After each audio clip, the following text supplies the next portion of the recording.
The Talking Heads, one of the bands that made CBGB in New York so famous. The club survived until October 15th, 2006, when rent issues forced the club to close.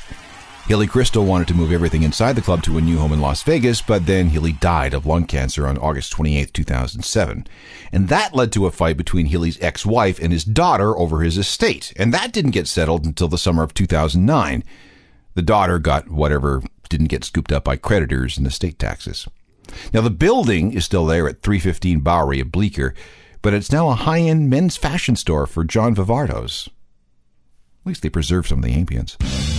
Still to come on this edition of The Secret History of Rock, a look at 1989, and coming next, some things about the tragically hip that may surprise you. More of The Secret History of Rock, coming up. Back to The Secret History of Rock with Alan Cross. The tragically hip is a rare thing. Although they've tried to break through in the U.S. a number of times, they've only really met with mixed success. But that's okay, because they've managed to enjoy a very, very successful domestic music career. Now, even though they're stupidly popular just about everywhere in the country, you may not know certain things about them. Let's go through some hip facts. First, the name. Where did that come from? Well, we can connect it back to the Monkees. Remember that old TV show? One of the Monkees was a guy named Mike Nesmith. He was a tall guy with a toque.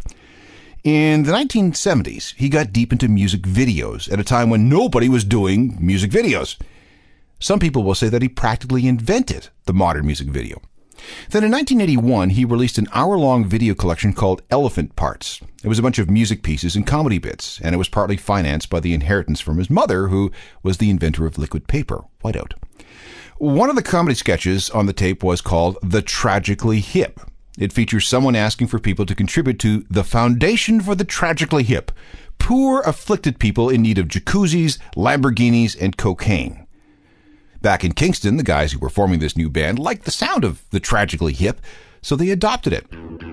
Weird, though, how some promoters in the early days figured that the name meant that they were a hip-hop band. No, seriously, they did.